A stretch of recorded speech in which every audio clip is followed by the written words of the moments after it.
we're going to be talking, I think, about women in data science. That's the topic, right? So, if I'm the host, can I share a presentation? Yeah, yeah, go ahead. 100% minute.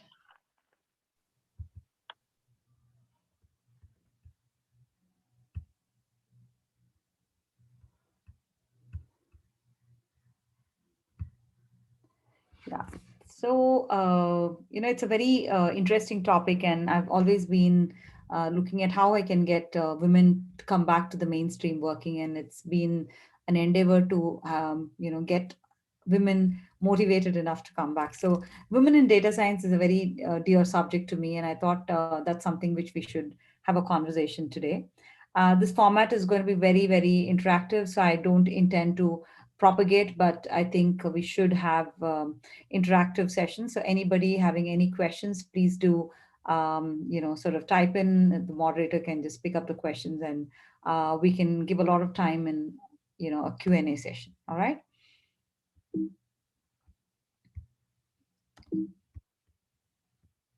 Yeah, so the questions that everybody has in mind is what is data science? Why is data science being introduced? Why do we need data science? Future competencies in the market. What are the kind of jobs that people can work in, especially women, and readiness and preparedness to be employable? So these are some of the questions I thought I will answer more proactively. And then as the session goes on, we can probably dwell more in these areas. So let me ask you guys simple questions, and I think the chat window is open. I want you all to answer. Whoever does the fastest finger first is going to get something unique from us. So today, what are the disruptions in our industry? So let me start off with the first one. So the largest car company doesn't own any cars.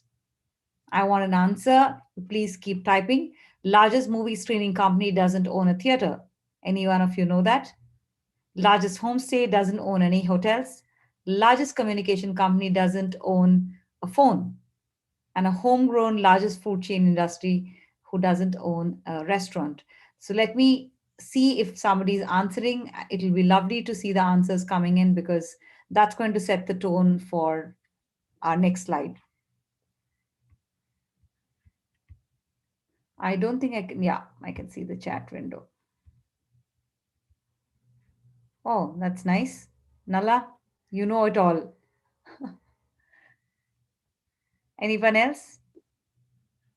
You forgot Skype.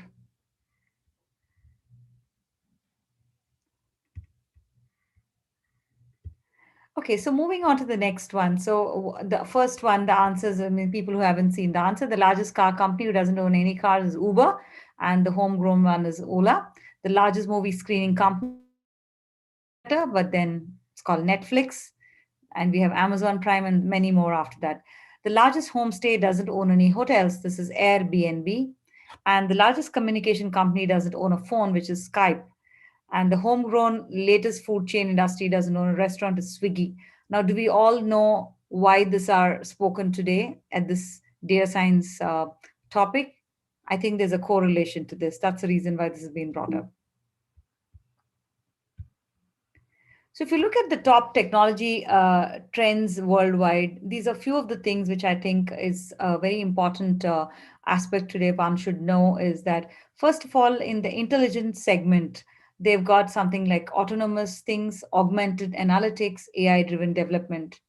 In the digital space, we have digital twin, empowered edge, and immersive experience. Now, I'm going to talk of each of these things as we go along. And the overall mesh where these are all things are connected is through blockchain and smart spaces. Now, two things that are very important in this is privacy and ethics and quantum computing. Now, you might ask, what is intelligent and what are the intelligent systems? So I'm sure you all are aware when we're talking about connected cars. Have you seen the cars talking to each other? Or when you sit in a car, you find that the car adjusts to your size and adjusts to the driver's comfort, and a lot of things are in automated. So that is something which is intelligent systems that we call. It is probably used in most of the automotive companies where cars are designed to be very smart, and indigenous, and they are supposed to be talking to each other, talking to the humans. All those things are coming as intelligent cars. You would have noticed Alexa, which is also talking to you or talking, and it's giving you answers. So it is something which is a very intelligent system. I don't know if you've seen in defense, they use a lot of drones now to fly the drones instead of flying aircrafts into enemy territory, or even to look at surveillance, or you use drones in agriculture. These are all places where you can actually send an autonomous vehicle, figure out what's happening, and then you get the data. So this is an intelligent system that people are using today, and most of us are getting used to using that because that's going to be a part of our lives. In terms of augmented reality, I'm sure there are a lot of examples, but let's take a simple example of what you see in data, in Facebook, in Amazon, everywhere there's sort of augmented analysis that you can see. And based on this, a lot of companies are able to make intelligent decisions for their marketing or informed decision making for their product design and things like that. Now, AI driven development is artificial intelligence. Now, you see the bots, everything are very, very intuitive. They are able to replace certain part of the human intervention. So these are all development that's happened in the last few years, and we are all using that whether we like it or not, because that is ease and comfort. So in the digital area, you see that immersive experience is something which is augmented reality. It's still not fully there because of the cost that they're trying to work, but it is going to be the future of a lot of visual watching. If you want to see a home, you don't have to really go and see a particular home, but sort of look at the same immersive experience through this augmented reality. Today, we are using augmented reality mostly in games and certain walkthroughs, but this is going to be something which is going to be futuristic once the cost is also reduced in terms of developing it. Now, empowered edge, these are simple things like, we are using smart cars, we are using in Amazon, I don't know if you've seen that as we are buying, it also keeps telling you what needs to be, what you can buy. So over a period of time, data is getting fully understood, and then the artificial intelligence or the empowered edge of the companies are giving certain insights to the company, saying that so and so person is buying this kind of a stuff, and so this is something that they can like. So these are things which are going to be playing a very, very important role in our lives. And so it's important that we all know that technology is something that we all have to embrace, whether we want to say no to it. But still, I think today Paytm was a very, very big example of when we said, no, my money is going to get noticed. But everybody's embraced that very beautifully because it's ease of use and comfort. So coming to what the revolution has happened in the industry is, one is technology has changed the way we function. I think we never knew Alexas were there before, and Alexa could talk back and it would do a lot of our work. But then it became very people centric. So people centric meaning we all use smartphones, we all use smart apps, we use even vacuum cleaners which are very smart. You just program it and keep it, and it goes and does the work at a stipulated time. So these are all very, very people centric, and we start off using those stuff very, very normally as in life. So I'm not sure which generation of people we are all talking to, but in my generation, I never had something which is automatic, but then I've embraced it over a period of 3 decades now, and I see that I cannot live without these gadgets. So that's the kind of dependency we are getting into, which means the more and more hyper automation that's happening, the more and more we get used to a particular system. Now, third aspect is AI based process automation, like building digital twins in organizations, the multi experience. So this is like you create two twins within an organization or within a process, and you're able to see how it is able to outbeat the other one. So that's how the digital twins are built in organization to experience things. Then democratization of information. This is very, very important because I do not know, but healthcare is something which is an important aspect to consider as an example here, wherein healthcare information, lot of data which is available in healthcare is democratization of information, because earlier we never knew what was a patient data, because there was no information available. It was restricted to a certain hospital or a certain clinic, that nobody would have any more information. So, for example, you take Practo or you take SI, there are many apps today wherein the information is available globally so that we can access that information. Or you take WebMD, we are able to actually see how a human body looks like, what are the ailments and all these. So this, and also the patient compliances. So a lot of data is up in the net, but or democratizing, meaning a lot of data is available, but we still don't get access to it because of privacy. So certain companies use the data to probably predict certain kind of information that is required for drug discovery or drug manufacturing or whatever. So those are areas which I would call it as democratization of information, means we are all having data to work on. Next one is human augmentation. The human augmentation here is about cognitive or physical experiences. So here, when you look at your iPhone or any of the phones where there's a facial recognition, so it is able to recognize the face and tell you what exactly you are or what is your facial to the machine, so that it's recognizing and opening up the computer or the mobile phone for you. The other thing which cognitive and physical experiences uses is Facebook. A lot of those data which is available is on human augmentation. Transparency and traceability, this is, I think, we are able to see all data at all times available. So that's one of the biggest advantage today, to predict a lot of information through the data that's available online. So, importantly, I'm not sure if all of you are aware about blockchain, but it is important that we need to sort of connect autonomous things, the information which is distributed in the cloud, to whatever we need as information that is required to perform a certain activity. So these are certain kind of changes in learning style that has happened in the past few years. And I think all of us are going through that steadily and without even our knowledge. So I think it's important for us to know how these things happen. So my next slide is about this is a saying, but I wanted to put it out here. It takes 20 years to build a reputation and 5 minutes to ruin it. So if you think about that, you'll do things differently. So I think we've always been very comfortable in what we're trying to do. We're very happy in our own space. But I think when you push yourself to do something differently, you're able to achieve success in a great way. So for all the women out there, it's a shout out saying that get out of your comfort zone and see what you can do. And I'm sure you'll enjoy your journey in the next few years. So the next point here is, why do we need data science? Now, I pulled out this data because it's very important that these are some of the important tools that we're using in our day-to-day lives. For example, why should we talk about social analytics? Did we ever knew anything before Facebook about social analytics? I'm not sure if anybody knew, but Facebook is the social media leader in the world today.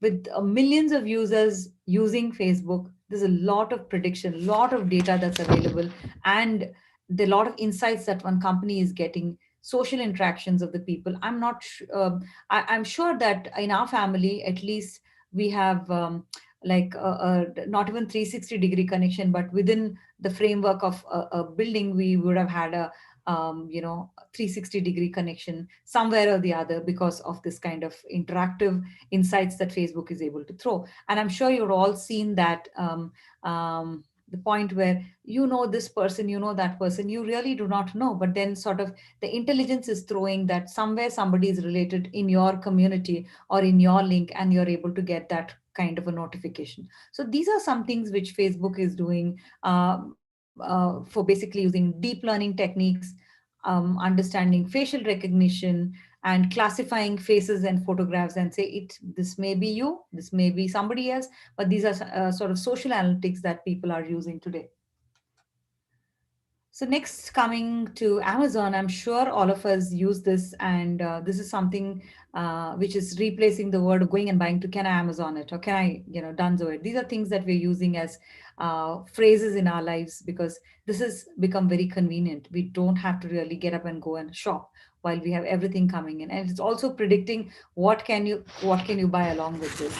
Earlier in the stores, it'll always be that when you're buying and coming out, there'll be some things which is a last minute buy. So that's exactly the concept that's been used in Amazon. If you look at, so when you're buying, say, a dress, it'll say, okay, can you buy this jewelry along with that? When you're buying a phone, it'll say, can you buy accessories? So it's giving you a sort of a very good insight into what can be paired along with a particular product.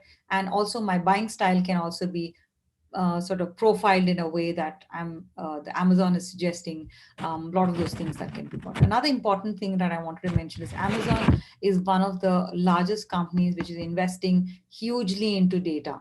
Data meaning trillions and gillions of data that is getting pumped in. So Amazon has been working hard to make itself a customer centric platform. So it uses something called as a predictive analytics kind of a model, which means that it is predicting what a consumer would buy in 2 years from now, or 6 months from down now, or even 1 month from now. So that's the kind of framework that Amazon is working on. It's actually also having an anticipatory shipping model, they say, which means that it is anticipating this kind of product that can come. And so this kind of shipment should be done to their warehouses. So that's something which is connected, and it's very intriguing to know that it also optimizes prices where it is required. It also does a lot of analytics which throws in for organizations for them to stock, restock popular things. So I'm sure you all are using this and are aware, but it is important to know that today it's improving e-commerce experience to a great deal, and I think it's a leader in that. Everybody uses Uber. I don't have to tell much about this, but Uber has got a big challenge of optimizing rides. So when I say optimizing rides, it is basically Uber is looking at having. I mean, it has a huge data bank of drivers, car owners, and the ride sharing, and few other things that they've introduced as a concept. So it uses various algorithms to sort of cull out the data and give you that information, which as a user would love to see. Therefore, whenever you hail for a cab, Uber matches your profile with the most suitable driver. Why? Because you prefer this kind of a setting, you've done it already, and also the profiling in which that you've used earlier, that it is able to predict that kind of information, saying that so and so person requires this kind of a driver, this kind of a car, and it sort of gives a profiling of an individual there. So Uber makes best use of data science to calculate its surge pricing. I think all of us know that this is a peak time, the pricing just goes up, and then when it's a non-peak time. So these are all things and used in calculating certain optimization and also the pricing that is required for surge pricing. So the similar kind of a pattern is also seen in airlines. Because if you notice that as we get closer to the date of travel, the flight ticket cost goes on increasing. So why does that happen? It happens because the system is identifying that there's a demand for this particular sector, this particular seat, and so on. So it immediately throws an alert into the system which says, okay, now the price should be at this, right? So that way it is able to optimize a lot of pricing nomenclature there. So we've taken an example of Bank of America, but I think any of the banks, if you look at it today, are increasing customer experience. I don't want to repeat for the sake of repeating, but we are bugged with calls which come from banks. It keeps asking you whether you want a car loan, you want a house loan, you want this, that, because it is also watching your customer spend in terms of credit cards or whatever you're trying to do. And it is identifying this particular pattern in which you are doing things, so that bank gets intelligence in order to reach out to a particular customer. So if you look at banks, they're looking at making increasing customer experience better. They're also looking at how they can model risk. Suppose you take a loan and then you do not pay. So they profile you as a willfully defaulting, loan taker. So this is profiled and kept in your, profiling. And then other banks are able to also see this information, and they are able to be cautious about a particular kind of individual. So that's something which they're using most probably. Also risk taking and fraud control. All these are coming into play in a financial segment.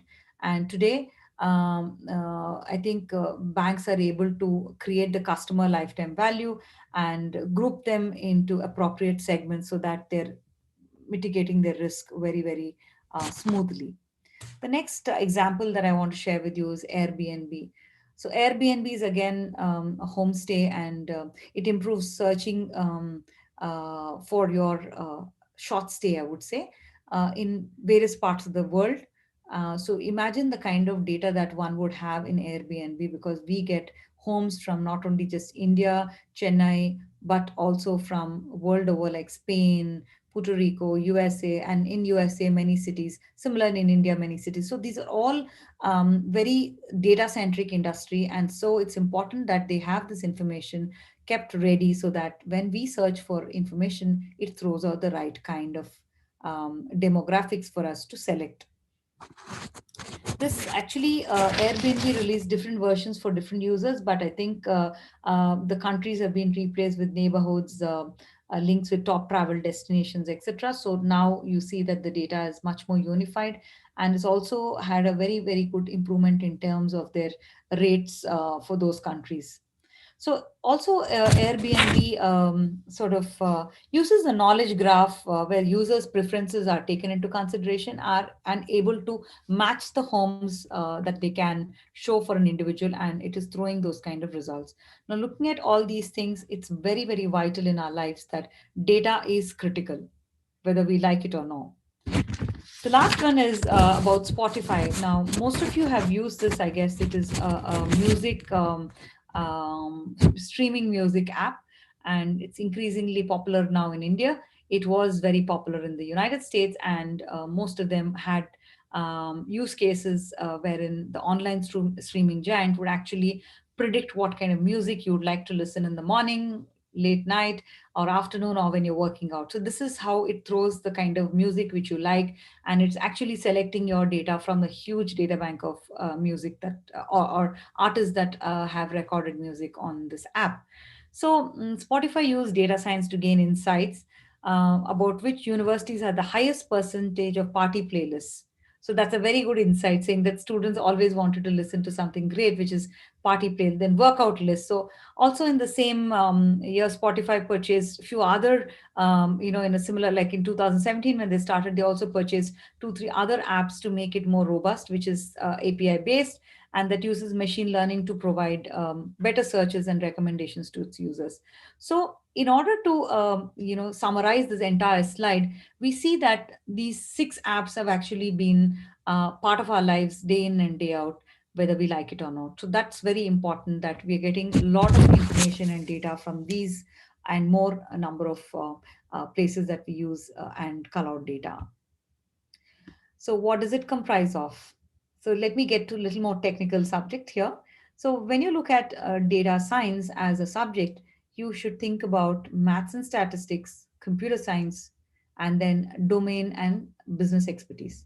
Now, the kind of Venn diagram that I put here is that first of all, when you look at computer science, it was a very, very traditional software programming tool that everybody used to use, and huge amount of data was the they call the business intelligence software used to be used to call out a lot of information for making a particular kind of analysis. Now, coming to machine learning, this is a very, very new subject, I would say, but it is like a human brain.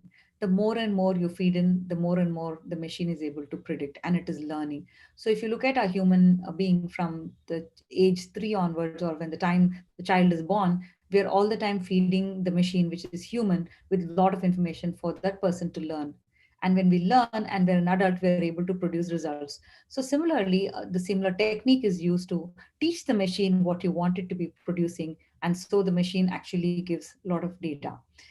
Now, data analysis is between maths and statistics and domain. Why is it there? So somebody could be a domain expert, like I could be a doctor, but I do not know how to use computers. So there is a data analyst who's actually mixing these two from a domain expertise perspective with the kind of information that they have, which can be numbered and taken out and create data in a format that is very, very useful to a particular domain. Now, all these things together is called data science. I hope I'm clear. And if there are any questions, if I'm not seeing the screen, please do um, give a shout out. I'll be more than willing to stop and then talk more about the subject. So a lot of people have this question, and I thought it's important that I put this out here. First is, who's a data analyst and who's a data scientist? So if you look at a data analyst, he or she is available in the beginning part of analyzing the data, which means a business administrator who understands what business a person is in, and he or she is able to explore the data and give it to a data scientist to analyze, create algorithms, and create the product that the individual or company needs. So, if you look at in summary, what is data science? It's an interdisciplinary field that uses scientific methods, algorithms, systems to extract knowledge from structured and unstructured data. Now, what is structured data and unstructured data? Structured data is something wherein you get information which is in a format that can be used to do predictions. Whereas today, what you get is unstructured data. There's a huge amount of data, very, very unstructured. So the data scientists and analysts sit together and create a structure and create a format so that these decisions and predictions that can be made for causal analytics or any predictive decision making. So these are the people who create that kind of visual effects and visual information for the senior management or companies who wants to make informed decision making. So this is very a lot of people ask this question, and I thought you must know about it. Is that there is a very subtle difference, but they're very interdependent on each other. Now, coming to the three aspects of predictive analysis, prescriptive analytics, and machine learning, I thought it's important to sort of describe these things because predictive is something like the word says predict. You're able to predict a certain kind of a pattern. For example, I would take a payment history in this case, which is the example of bank. Now, in that, I mentioned to you all that today people are wary about giving loans to everybody and anybody because they're able to predict that this person is a willful defaulter. Now, why? They see the CRISIL report, they see the payment pattern, they would have seen that this person is not paid up the loan. So the bank is very, very careful and say, okay, fine, I'm not going to give the loan because of your past history. So that is very, very predictive. So banks do use and insurance companies use many of these people where there's a predictive component in the business can use this predictive analytics to come out with a certain history of an individual or a product or any other things where they have to use in their business. Now prescriptive is like a doctor. What does a doctor do? He looks at the person, diagnoses what he's got, and he gives a prescription. Now this is a prescriptive analytics. Is very, very simple. So it predicts and also prescribes on the action to be taken. It's a very simple but usable terms. Now I will give an example of Google cars here. I don't know. I mean, I'm sure you all have heard Tesla and Google. And Tesla is a company which is now doing research on self-driving cars, and Google is already doing that in the United States. So, what exactly happens with Google self-driving cars? Now, it is able to predict based on a certain pattern of the road or a pattern of the kind of speed breakers that are there. It is able to tell you when to turn, when not to turn, when there it is giving you a warning saying that there's a turning coming up. So you would also see that in Google Maps, that it is saying that there's a left turn in 100 meters. So it's giving you all those kind of data, which is a prescriptive and predictive data. So 100 meters from now, take a left. So why does it come? Because it's able to analyze the data and tell you. Lastly, about machine learning. So machine learning, I would classify it as supervised learning here because you've removed all the data, structured it, and now you're putting it to machine to learn so that the pattern is observed and it is able to give you the right kind of information. The example here I would say is two kinds I can give you. One is about healthcare industry. If you look at healthcare industry, nobody can replace a doctor. But if you can look at the X-rays or the data which you see on scans, and the more you feed into the machine is learning that much more and saying that a particular kind of a scan is got, say, a lesion in the brain, a particular kind of a bone bent, which means this kind of a fracture. So it's able to recognize the pattern of a similar, what is the right kind of a bone structure it should be. When there's a deformity, it is able to give you that data. So if you look at all our Apple phones or Apple devices, I'm not an Android user, and hence I talk more about Apple because I'm a hardcore Apple fan. So here you get a lot of healthcare analytics. So heart rate, when you're walking in the morning, it gives you the kind of a feedback saying that so many kilometers you've walked and this is a kind of heartbeat you've had. All these are things which are getting into the machine, and it's able to give you a lot of information about how you can take care of your health. A last example that I want to give you all here is about telephone tower signals. Now, all of us use mobile phones, and we all know that there are a lot of signals in the city wherein we are getting the strength. So, this is giving you a clustering kind of technique by telling, if you put a signal tower here, this is the kind of area that people would get signal. So that is a very nice way of predictive, prescriptive, and machine learning kind of a technique that is used in data science. I'm coming closer to the topic that we are jobs in for women in data science. Let me put this slide, in front of you. So look at the kind of opportunities one has in various areas. Now, if you look at, let me start with e-commerce. E-commerce, you can look at analytical reviews, recommending products, identifying consumers. So this is one kind of a job that one could take if you are interested in retail. The second is manufacturing, predicting potential problems, like the car could get into this kind of a seizure if the oil change has not happened. So that's one kind of a predicting problem. Monitoring system. The new age cars give you warning when your tire is flat or it is going to get flat or whatever. Those kind of like even your petrol tank is empty. These are all monitoring systems that is giving data to an individual. Maintenance scheduling, anomaly detection, all these are a part of the manufacturing vertical, I would say. Now, looking at the banking side, it's fraud detection, credit risk modeling, customer lifetime value, CLV, which I mentioned earlier as well. So, when I start my banking transaction, say at the age of 18 or 17, I actually can see the entire history till the person is 60 right now. So, that's a kind of customer lifetime value that one could individually have it in them, and they're able to accordingly offer products accordingly. So in healthcare, there are many new age healthcare automation that's happening. May it be a drug discovery or a virtual assistant.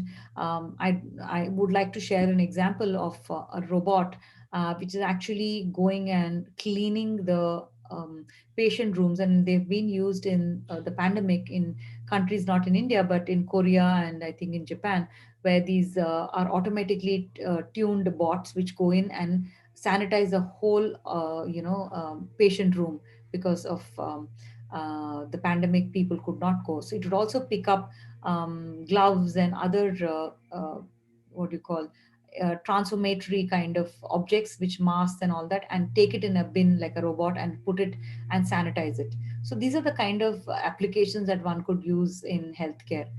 In transport, self-driving cars, I told a lot of examples, the car monitoring system, enhancing the safety of passengers. These are all things that can be used, in prediction and data science.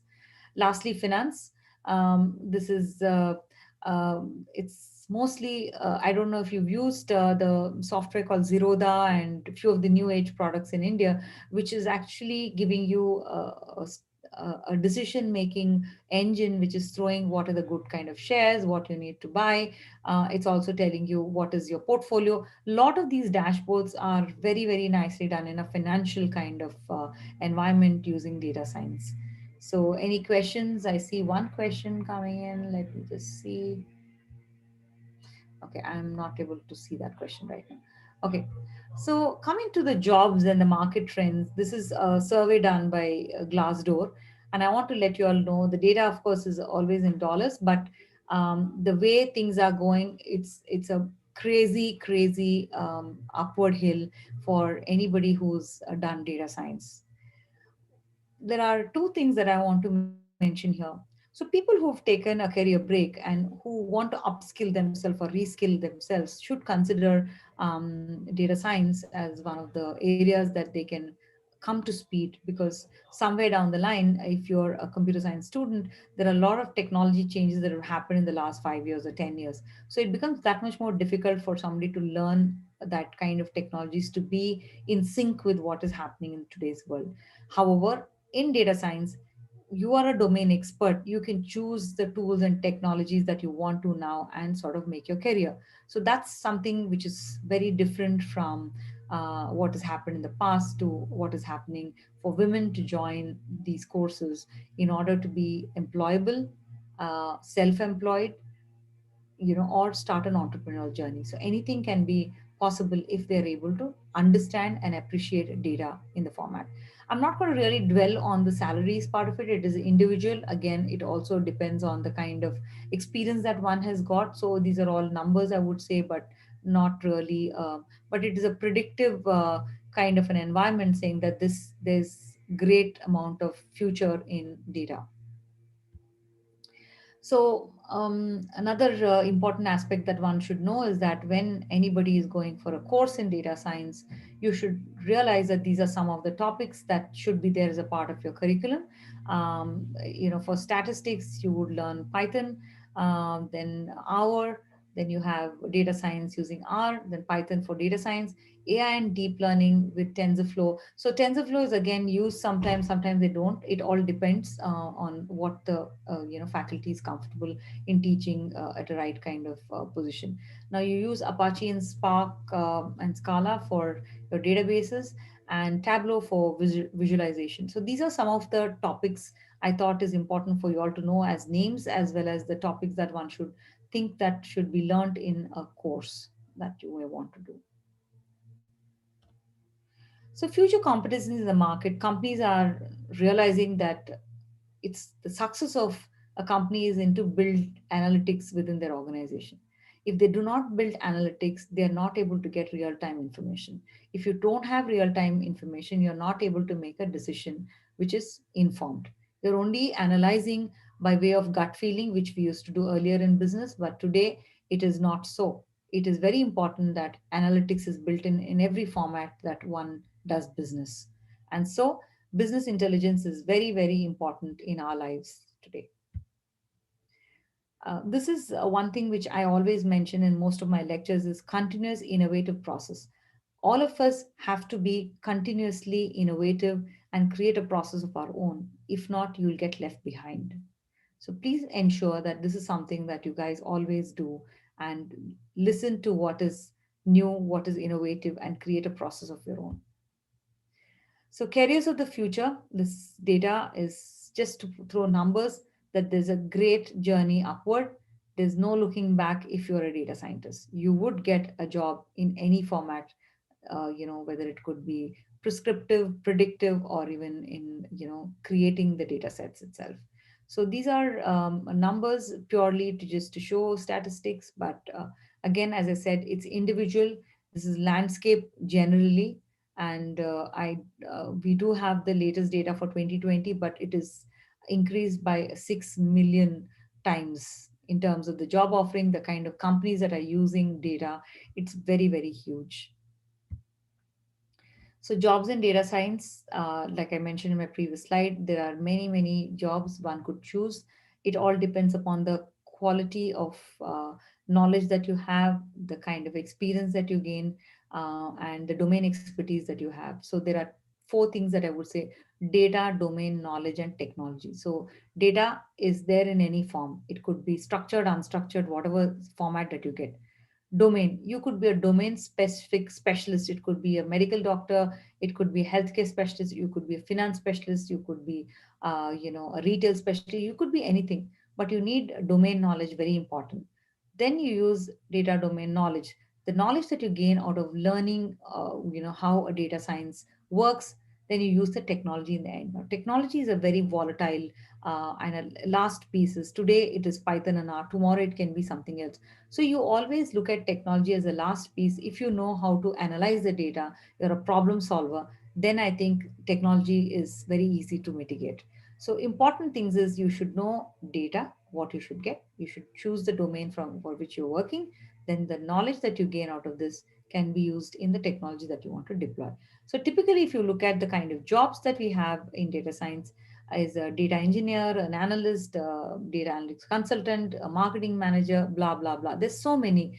And you can actually pick and choose where you want to, and whether you want to get deeply involved or you want to be in the surface or the periphery, you have the option of choosing that.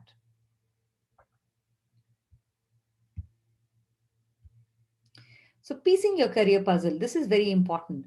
See, if you do not identify what is missing in your career, you can never complete the jigsaw.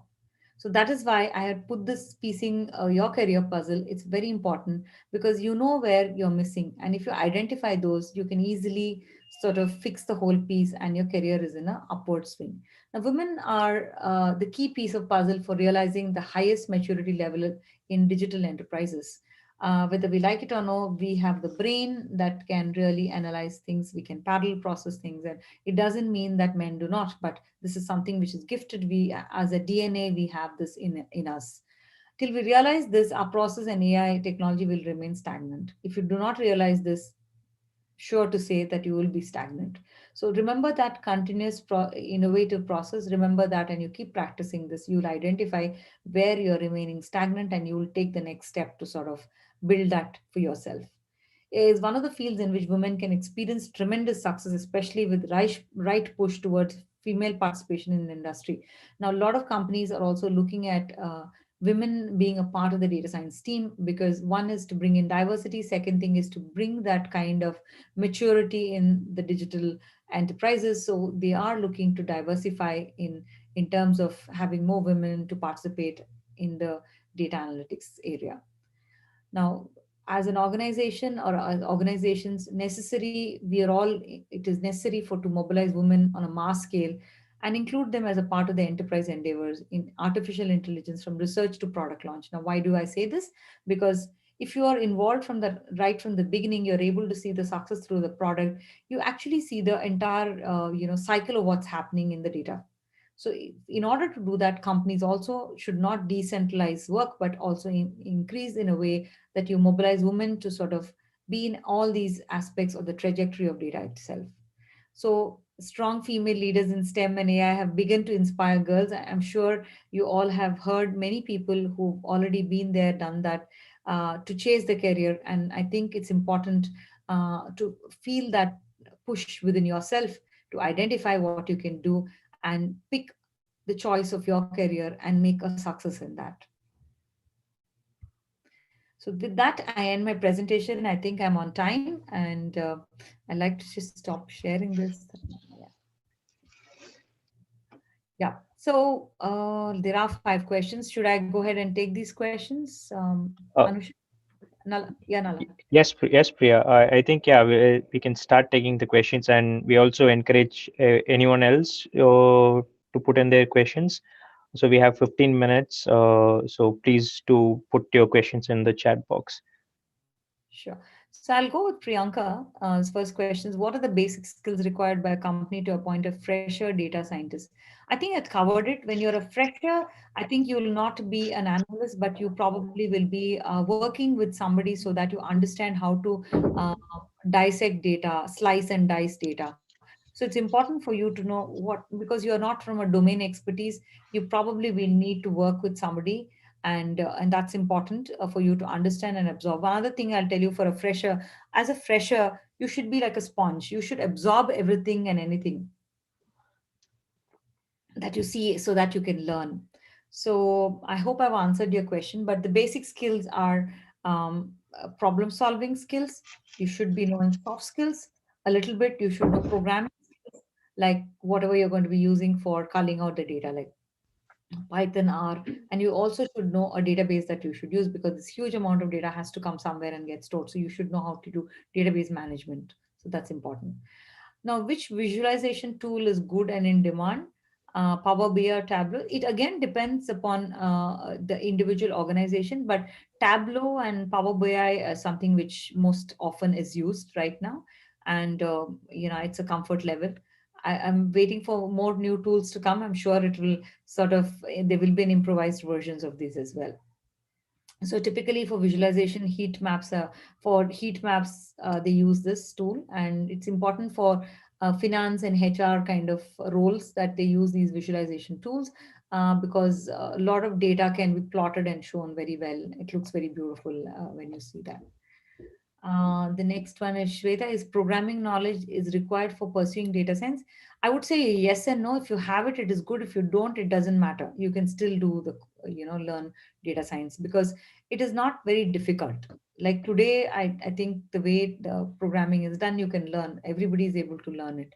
So you probably have to put in that extra effort to learn that, but I'm sure it is very, very easy. In fact, a couple of, I think a year ago or something, we had a student who did not know anything in programming, but was able to really be, able to produce great amount of assignments that she was, because she had the knowledge about how it should be sort of done. So you can use anybody who can program, but if you have the domain expertise, I think you can overcome that. But if you want to be hands-on, maybe you should learn.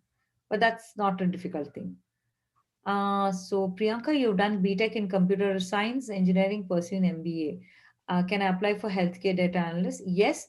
Most of it, see, healthcare again, it's in the receiving side. For example, a healthcare analytics or a healthcare data personnel is not going to sit and code, but he's going to use the data to make predictions.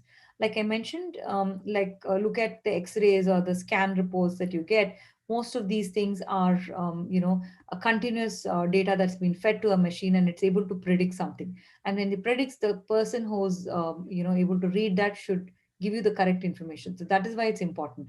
So if you think healthcare is the calling for you, sure, you can choose that. But again, there's a domain expertise that is required to also be a healthcare data analyst. What is the main criteria for learning or learning process AI? AI is artificial intelligence. You have to keep feeding the machine and automatically it'll start producing the results. See, I'll tell you one example of AI. There is this person whom we were interacting for something to be done in AI space. Now, what he did as an example was to create a robot which would recognize that I have to pluck an apple from a tree. Now, how does the Apple robot recognize an apple should be plucked from the tree? Now, from the machine learning component, he's given the data to that machine. Like there are like billions and millions of apples that is being fed in, of the size, the velocity, the shape, the color. So using that technique, this artificial intelligence is activated and it is able to pluck the apple when it is ripe. So that is the kind of examples that would require both machine learning as well as AI. So the criteria is, I won't say one, the criteria should be many, because you should be knowing the prediction. You should be knowing how to feed the information to your machine so that it is able to artificially learn the product output and then be able to respond to that. So what I gave you as an example is an apple plucker. So or it can be used as an orange plucker or anything that can be plucked from the tree, because it has got a weight, velocity, color, tenure when it is ripe. Now, when we go as a human being, we go feel that it's ripe and we pluck it. Why? Because it's something is giving into our brain saying that this is ripe. So it is the color of the apple, or it could be the velocity, whether it's ripe, with soft or thing. That's what we teach the machine to learn, and so it is used there. Umme, my background is biotechnology, and can I pursue? Of course, you can. So, in fact, we are doing a sample research on disease in plants. So, the AI is helping us to identify what are the diseases in plants which are common, and using deep learning and image recognition, this is something which is possible. So, I'm sure you can pursue, and uh, I think you can write to me. I'll share my email ID. We can have a one-on-one on how to guide you. So definitely that can be done. Can mechanical engineer background, can I start my career in data scientist? Yes, you can get into many automotive fields, which is in mechanical engineering is a very broad-based engineering. You can look at doing data science work in e-commerce. You can do it in electronics, electric vehicles. There are many things that you can use this particular knowledge that you gain from data science to design a particular pattern. See, a lot of automotive companies or design companies, a lot of aerospace companies are taking data scientists, because you're able to identify certain things that can happen and design the product accordingly. So you can be a part of that kind of careers in future. I shared the slide. You can I'll share this with the management of skilling. They can share it with you all. But these are some of the things. But you can also choose areas which are unconventional. I believe a lot of engineers also are good in finance, so you could also choose something in finance that you could use this knowledge that you gain. I will share my email ID. Yes, yes.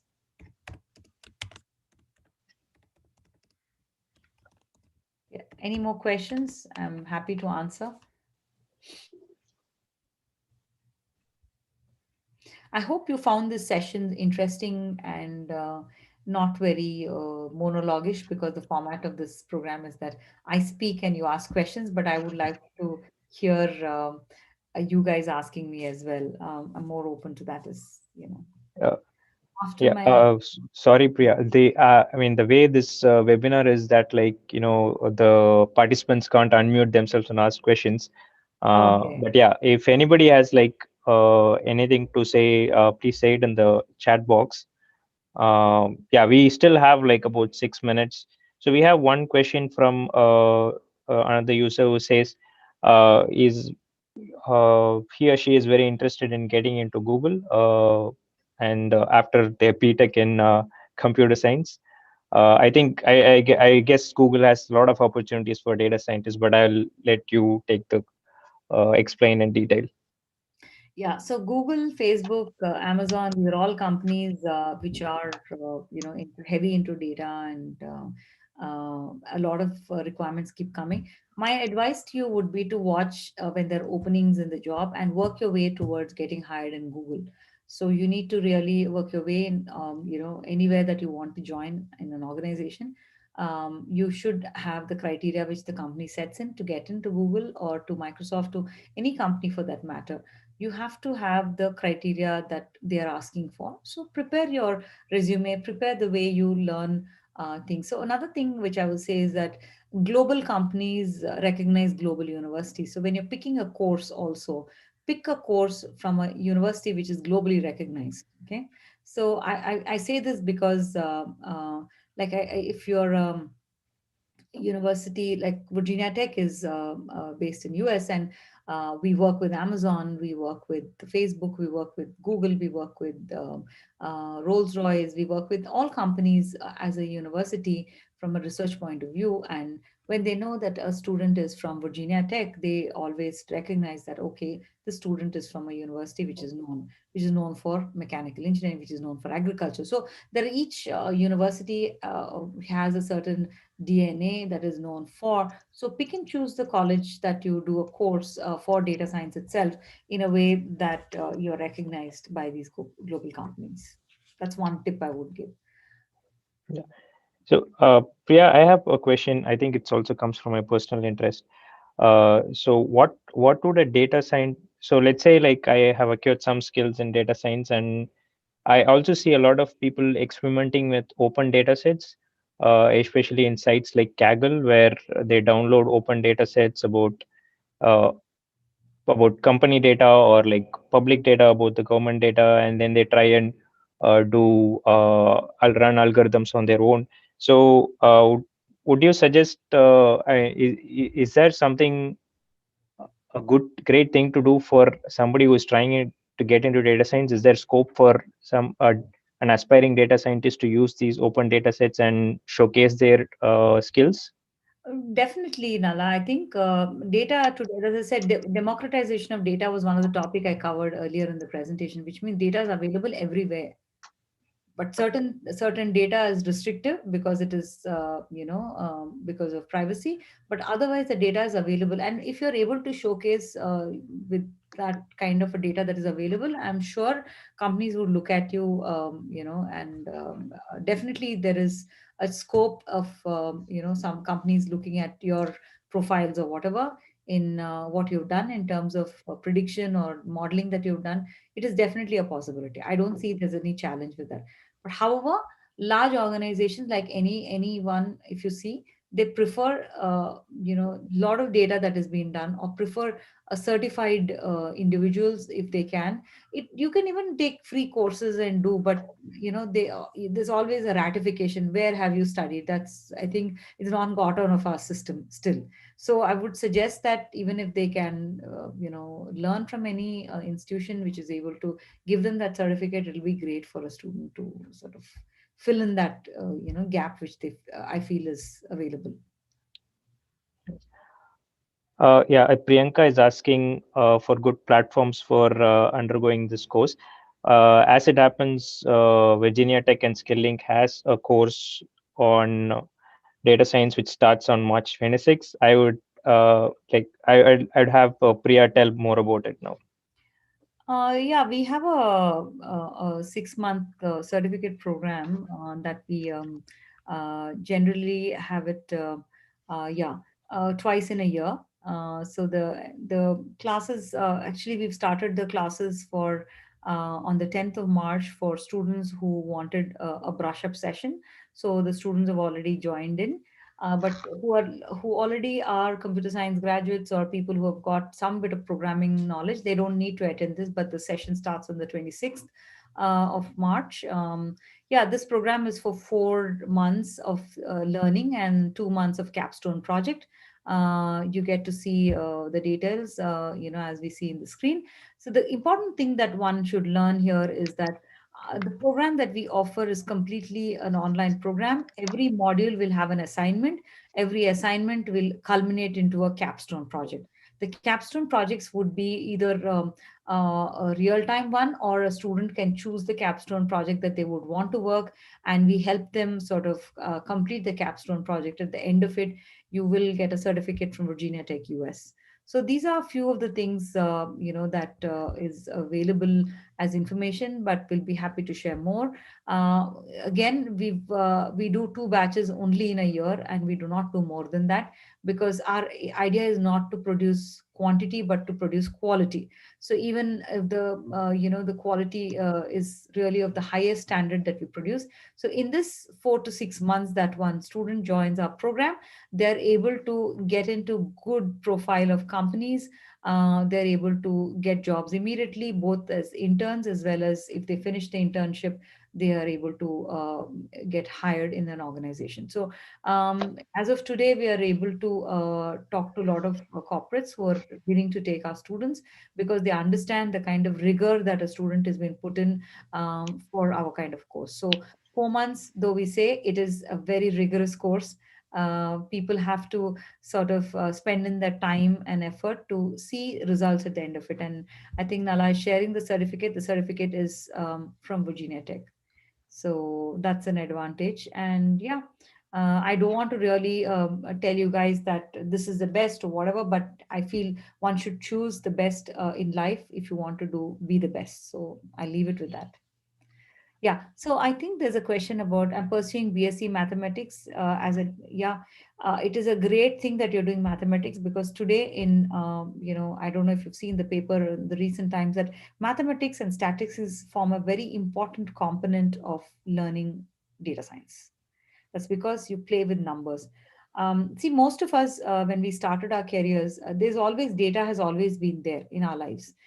Whether it was small, big, or large, I really cannot say. But when data sciences has been there for 40 years now, today it is more, because the amount of data that is coming up is huge, and so big data is very, very important to have such large volumes of data to be streamlined into a form wherein we're able to make meaningful insights. So it is important to learn the tools and technology, because we were using Excel earlier, or BI tools, business information tools, to predict something. But today there is so much of availability of tools where we can really do a lot more than what is done in the past. So that is why it is gaining momentum. And businesses are agile, so they're able to quickly they're able to quickly change the dynamics of a product also, if they have to, with the data that's available. And hence, I think it's a great place to be. It's interesting space to be, and also there's a lot of learning. So you learn about every product as you work along. So that's the beauty about this course. So, or whatever you learn in data science. Yeah. Yeah.